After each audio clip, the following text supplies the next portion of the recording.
This Faith and Finance podcast is underwritten in part by Praxis Investment Management. Since 1994, Praxis has offered investment products designed to meet the practical needs of everyday investors while supporting positive change through impact strategies that go beyond screening. Guided by faith values, Praxis strives to make a positive impact on the world. Learn more at praxisinvests.com.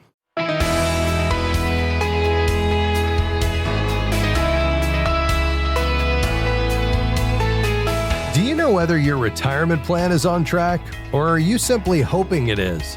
Hi, I'm Rob West. Whether retirement is years away or just around the corner, it's wise to pause and take a closer look at your plan. Today, we'll walk through a retirement checkup, what numbers to know, what assumptions to test, and how to think biblically about the season ahead. And then it's on to your calls at 800-525-7000.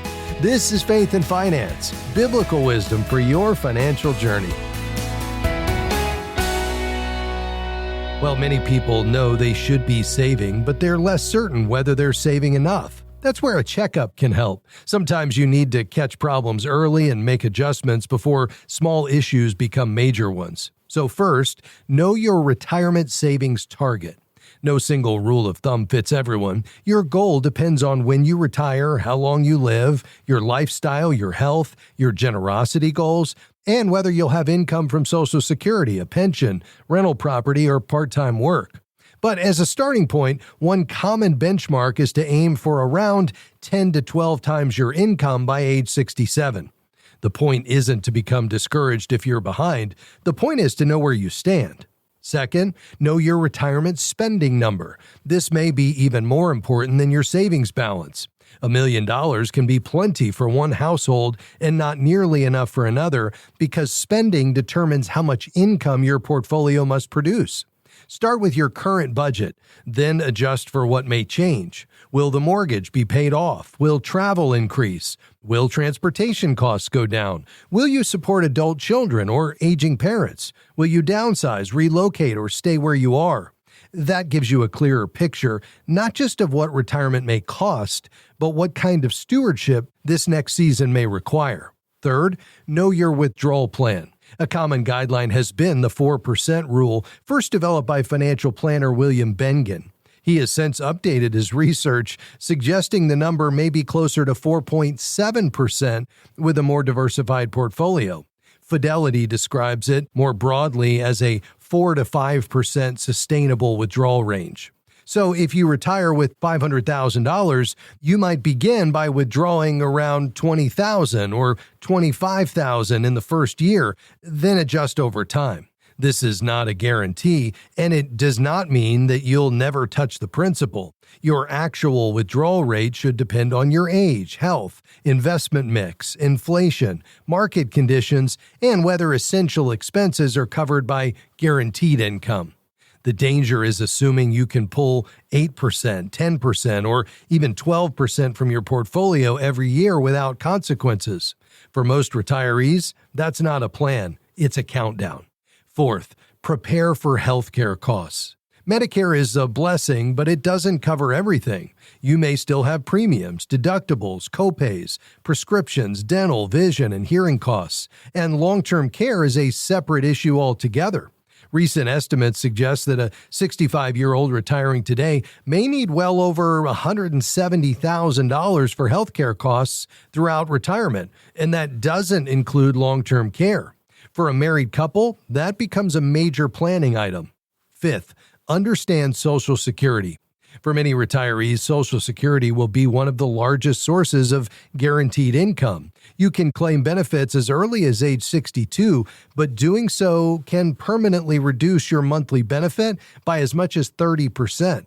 Delaying past full retirement age until age 70 can increase your benefit by 8% for each full year you wait, up to 24% if your full retirement age is 67.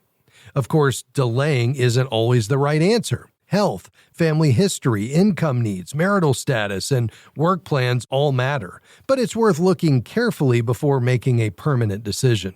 Sixth, review your investment allocation. As you approach retirement, your portfolio may need to become more conservative, but that doesn't mean moving everything to cash. Retirement may last 20 or 30 years, and inflation can quietly erode purchasing power over time. Finally, remember that retirement is not the end of stewardship. Psalm 92 says the righteous still bear fruit in old age. That's a richer vision than simply withdrawing from work and responsibility. Retirement is not about drifting, it's about faithfulness in a new season. So yes, check the numbers, know your savings target, build a realistic spending plan, prepare for health care, understand Social Security and review your investments, but also ask, Lord, what fruit do you want to grow in this season of my life? By the way, a certified Kingdom advisor can help. Just go to findacka.com. We'll be right back.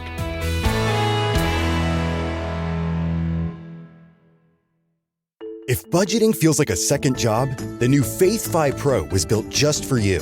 It learns your spending patterns, categorizes your transactions, and helps you build a budget based on your real life.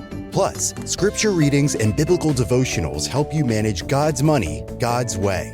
Try Faith Fi Pro free for 30 days and lock in 25% off a pro subscription. Download the Faith Fi app from your app store or at faithfi.com/app. That's faithfi.com/app.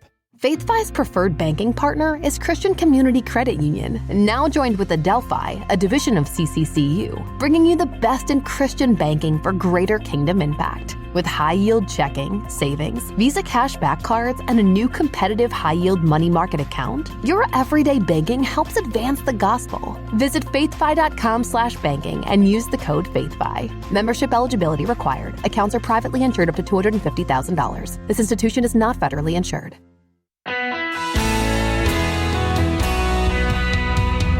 Helping you live as a faithful steward. This is Faith and Finance. By the way, if you'd like to find a certified Kingdom advisor in your area, a financial professional who shares your values, has been trained to bring a biblical worldview to their advice and counsel, they've also met high standards in character and competence and integrity and experience. There's more than 2,000 certified Kingdom advisors in the U.S. and Canada. You can find one in your city. Just head to faithfi.com and click Find a CKA, or go straight there, findacka.com. That's findacka.com. All right, let's head to Texas to begin today. Christina, go right ahead. Hi. I wanted to ask about school loans. I have been working for about to hit my 10-year mark at universities that are accepted for the loan forgiveness program. And I had some forbearance at different times or deferment. And so I don't have the 120 payments yet, but because I'll hit that 10-year mark, I can do the buyback program and pay what those missed payments would be, which would be about 15 or 17 of them. But I didn't know if I should do that or if I should just go ahead and do the monthly payments as normal until I hit the 120 payments and then get it forgiven that way instead of doing the buyback and then having it forgiven. Yeah, great question. So this is a common situation here where you've got to reach those 120 qualifying payments. I would say, if you're already close and the buyback option would allow you to reach that, it's probably worth seriously considering before aggressively paying the loans off. The key question is whether the cost of the buyback is less than the remaining balance that would be forgiven. And so if you work for that qualifying employer, which you said you do, and you expect to stay there long enough, for the forgiveness to process, then I would say paying extra toward the loans right now may not make sense. So I would confirm your qualifying history, your payment count, and then the buyback eligibility. Assuming all that checks out, I think that makes sense. As long as the cost of the buyback is less than what would be forgiven, you certainly want to take advantage of that. Okay. Yeah, it's significantly less. Okay. Yeah. If I have another loan that can't be a part of the loan forgiveness, it just didn't qualify, but it would make sense to go ahead and get that paid off as well, even though I'm using up some of my savings to do all of this. But Yeah, I like that a lot. As long as you're not going to just be too squeezed on your flexibility there, make sure you have at least a couple of months worth of emergency savings and then focus on rebuilding that as soon as you get that loan paid off. Thanks for your call. Let's head back to Texas and talk to Ann. Go right ahead. Hi, Rob. How are you doing today? I'm great. Thank you for your call. Good. So I have a question. I've got a home equity loan and a car loan that I'm paying on. The home equity loan is at 6%, and I owe 8 more years, and it's at $32,000. The car loan, it's at 6.09%. I owe 6 more years on that, and it's at $35,000. So my question is, I'm wondering which one should I concentrate on paying off first? Yeah, great question. So from a financial standpoint, I'd lean toward paying off the car loan first and then rolling that payment into the mortgage unless you have other more immediate priorities. I mean, I'd want to make sure before you do either of those, you've got a fully funded emergency fund of 3 to 6 months expenses and that you are setting something aside for retirement and that you're on track there. But if you can accelerate one of these two loans, the interest rates are close, but the 6.5% on the car is still costing you more than the 6% on the mortgage. And that mortgage, if it's variable, which most HELOCs are, will likely be coming down, albeit slowly, but it may be declining over time. And paying off that car, of course, similarly to the HELOC, but would certainly remove a monthly payment and then give you more breathing room in the budget if you had something that changed unexpectedly. Often, because most people today take the standard deduction, you're probably not getting any credit toward that mortgage interest in terms of it being deductible. So I would say on paper, that makes the most sense. The only caveat to that, and would just be some people prefer paying off the house first because of the peace of mind of owning their home outright. And that's not wrong. If that motivates you more, I don't think you can go wrong here, especially since the interest rates are so comparable. But I think for the reasons I mentioned, if it's just purely a financial equation here, I'd probably opt toward the car. Okay. Well, I sure appreciate your advice. Absolutely. I appreciate your call today, Ann. And if we can help further along the way, don't hesitate to reach out. God bless you. Let's go to Alabama. Gary, go ahead, sir. Yes, I have a couple questions. My job is about to come to an end, and I have a very small retirement accounts and several small accounts, but I don't have enough to retire on. And I'm about to get a settlement with a company of $16,000. And how should I invest, or what should I put that into the growth? Yeah, it's a good question. So the $16,000 you have coming your way is something you want to really think about in terms of, how do I use this with regard to the priority order? There's obviously lots of good things you can do with it, and there's not a right or wrong answer, but there is, kind of a pecking order of priority that we could work through. First would be, do you have an emergency fund of 3 to 6 months expenses? I have about $8,000. Okay, and what do you spend in a typical month, roughly? Probably a couple $1,000 in payments. Okay, yeah. So let's say it's even $2,500, $3,000. That would be close to 3 months' expenses. Not quite there yet, but that's great. So that's good. In terms of debt, what do you have that you're currently paying on now? I got about $47,000 credit card debt, and I got $365 payments for my car, which I sell $8,000 on. Then I got rent of $500 a month. Okay. And did you say on the credit cards $46,000? Yeah, about $47,000, roughly. Okay. Yeah, so that's where we're going to want to focus all of our energy, because I would imagine those interest rates are pretty high. Are you just paying those directly, or are you using some sort of credit counseling program or something? Yeah, I'm paying them directly, and I'm trying to put every 2 weeks, try to put a couple $100 on each credit card, and get my payments down. Okay, great. Yeah, I would really focus there because you're probably spending a fortune in interest, and we'd like to get these taken care of.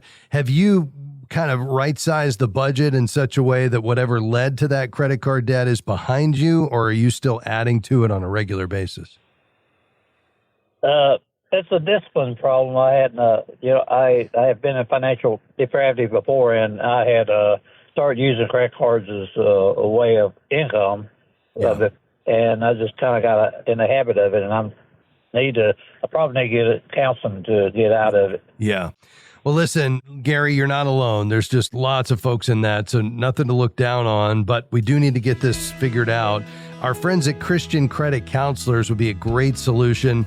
Go to christiancreditcounselors.org. They work with thousands of our listeners. Here's the thing. Not only will they help you work on a budget and pray with you and kind of counsel you through this, but they'll get those interest rates dropped. You'll make one payment through them and you'll pay it off 80% faster. Hang on the line. We'll talk a bit more.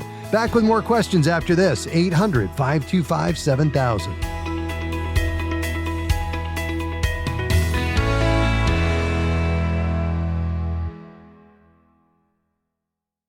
We are grateful for support from Praxis Investment Management. Since 1994, Praxis has offered investment products designed to meet practical needs for everyday investors seeking to steward their assets consistent with their desire to promote positive social and environmental impact. Praxis aims to bring a faith-based approach to ETFs, mutual funds, multi-fund portfolio solutions, and money market accounts reflecting their 500-year-old Anabaptist Christian faith tradition. More information is available at praxisinvest.com. We are grateful for support from Movement Mortgage, who provides residential home loans and reverse mortgage options in all 50 states. Guided by a mission to love and value people, Movement seeks to help individuals and families make informed financial decisions, from buying a home to planning for retirement. More information is available at faithfi.com/movement. Movement Mortgage LLC supports equal housing opportunity. NMLS number 39179. For licensing information, visit nmlsconsumeraccess.org.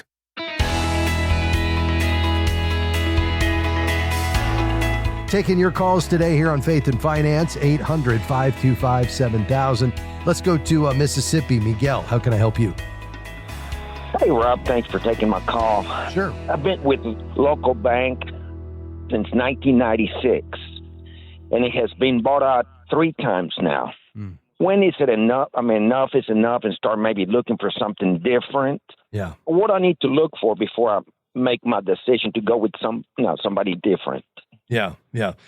Great question. So, I would say just because a bank has bought out several times doesn't automatically mean you need to leave. The bigger question is whether the bank still serves you well today. And so what would I be looking for? Well, I think the first question is, has the customer service declined?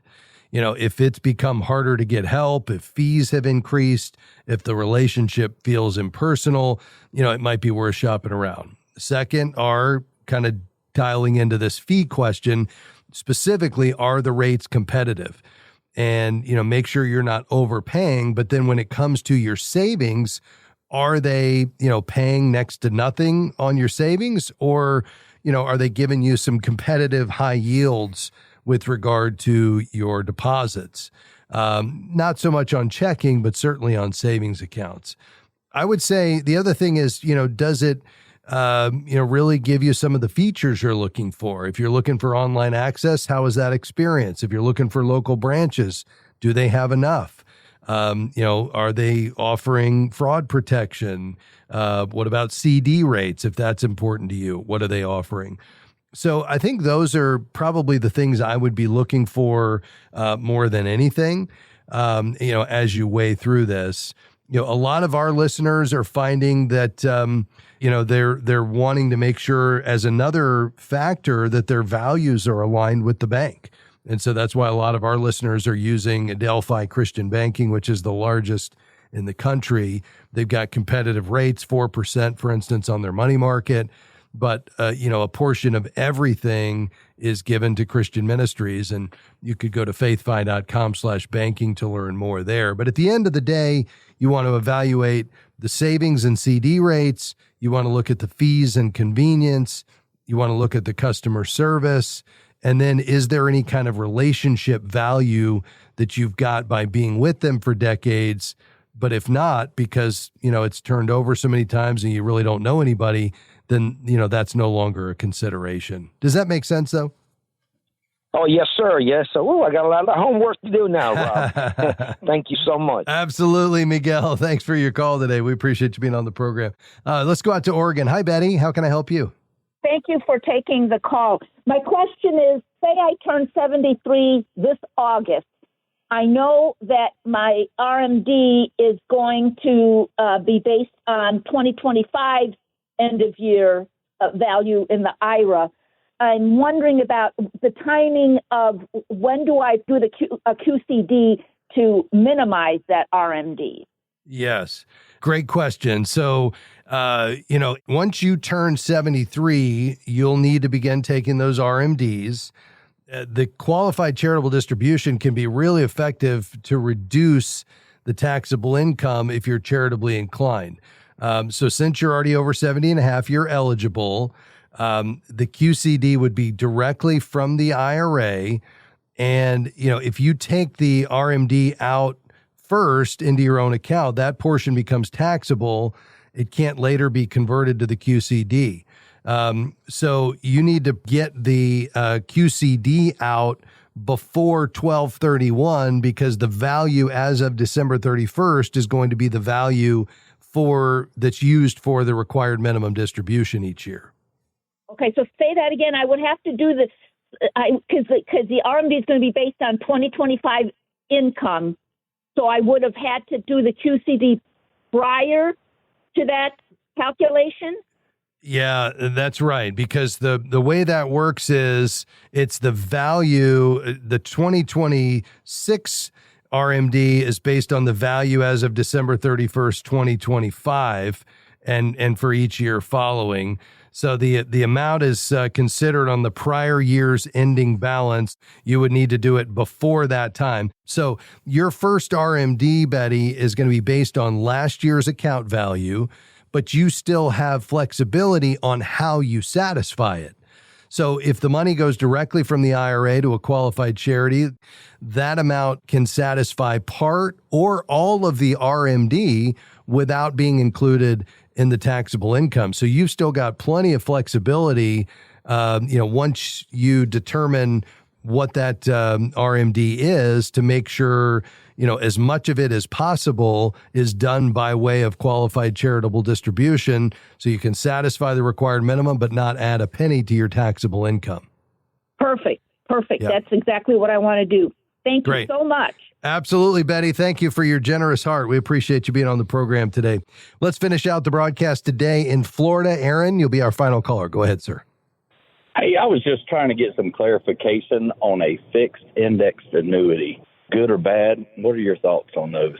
Yeah, it's a great question. And, these are basically when you talk about a fixed indexed annuity, this is always an insurance product. And you turn over a fixed sum of money in exchange for, in the case of the indexed annuity, we're talking about something that's tied to ultimately a market index. And, I think what you have to decide is, are you looking, what are you ultimately looking for in this investment? The reason people often buy an indexed annuity is because they're willing to pay for that downside protection. The only problem with it, Aaron, is that you've got to give something up to get that downside protection.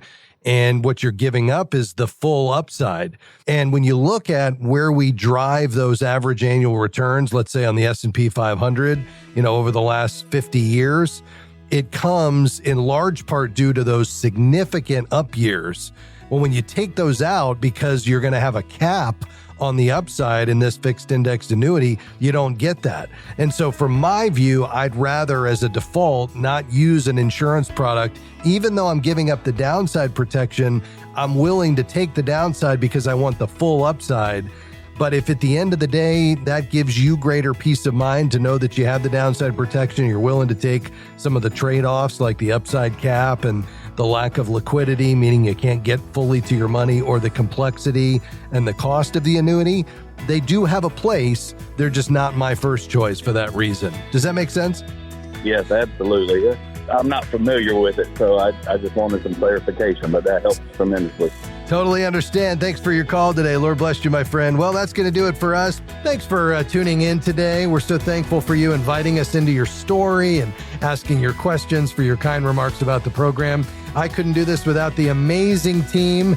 We had Dan Anderson today, Amy Rios, Gabby T, and Jim Henry, plus the entire team here at Faith Fi that makes this happen every day. On behalf of them and so many more, have a great day and a wonderful weekend. See you on Monday. Bye-bye. Faith and Finance is provided by Faith Fi and listeners like you.